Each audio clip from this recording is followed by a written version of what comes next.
Hey guys, I'll be showing you how to take apart a 2020 Mazda CX-30 door handle. I believe this works for other models as well. It's a little bit harder when it's on the car, but I took it off because I was trying to put it back on and I couldn't figure it out. So first you want to loosen this. It'll be on the inside of the door. There's usually a little rubber grommet to take off. You want to loosen that all the way. You want to push in on that. There's this mechanism here that loosens. It's like a little tooth that goes into a piece that's on the inside of here that you'll need to take off. So this is the piece that you'll need to take off. If you open the door handle and you push this in, this should be fairly loose and you can just pry it out and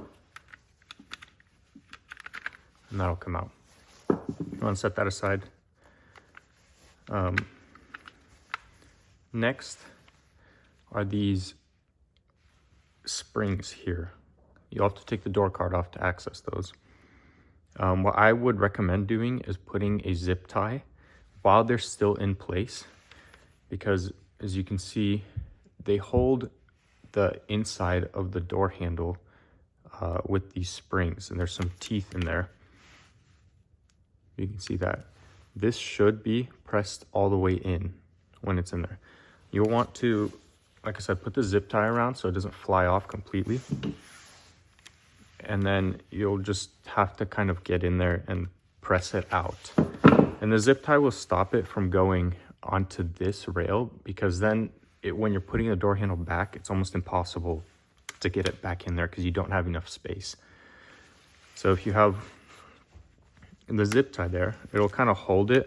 If you don't push it too far out, it'll kind of hold it just enough to where the teeth are able to slide out, and it'll be a lot easier to get this back on later. So next, obviously just pull the door handle, and you'll want to pull and kind of push this way. There's a little bit of space here because we took this out that allows the door handle to slide. And that gives you enough room to take it off of this, the piece that actually activates the door. Now the hard part is getting it back together on the car. So I'll show you the steps. It's not going to be easy when it's actually on the car. So first thing I would recommend doing is you can get kind of like a screwdriver behind this, or on this piece you can wrap some wire around it and pull it through. But what I would recommend doing is you get it pulled all the way like that, and then you can push this in and it'll lock this in place here. What that's going to do is on this side, that's where your door handle needs to clip onto, and you have to pull it back to be able to get there. If you just leave it in the all the way closed position, you won't be able to get the door handle back in there. So then you want to slide this into there like that.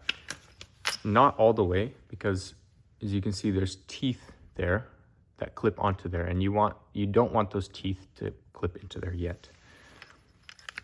So you want to get in there kind of loosely, and then you'll push this out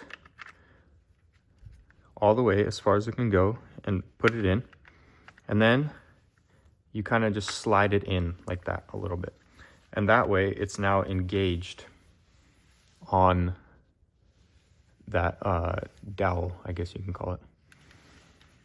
And at this point, you want to take the piece that you removed, make sure this is pushed in.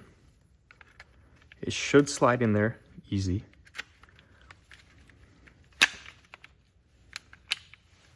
Like that. And then at this point, what you can do is put some more pressure on this door handle hinge, and then you want to pull this in. And what that's going to do is lock this piece in place. And also, now your door handle can close. And then what you want to do is tighten this.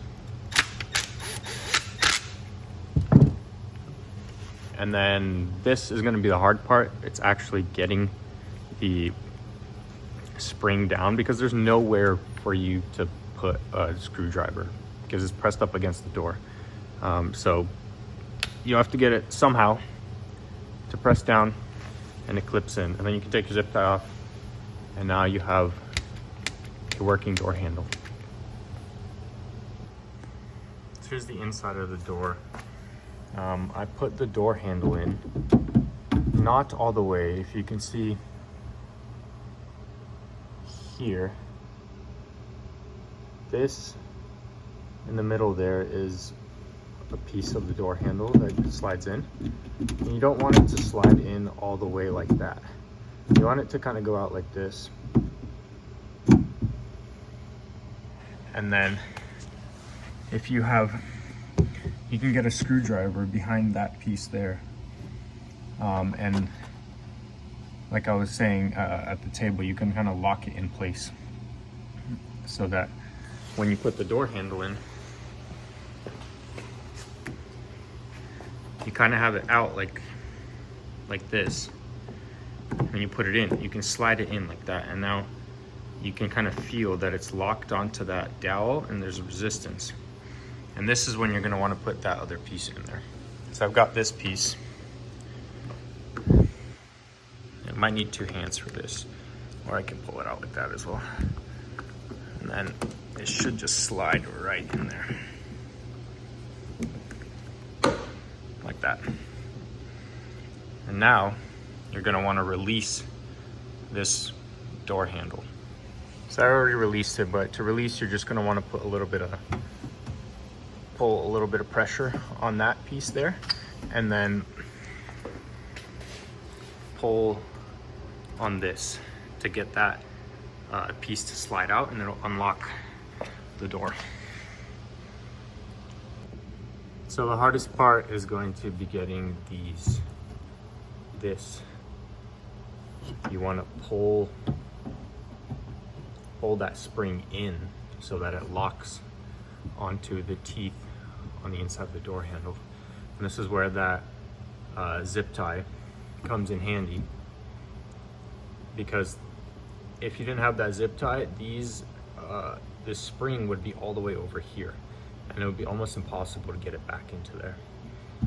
So with the zip tie, it kind of stays in place, and you can just pry or something to get it in there. And then finally, you're going to want to tighten this, and your door handle should work. If you don't get the springs in there all the way, this door handle will fall off, because that's what holds it in like that. And I did not get it in all the way at first, and the door handle fell off again, so I had to go through everything again. So make sure you get that spring seated in place.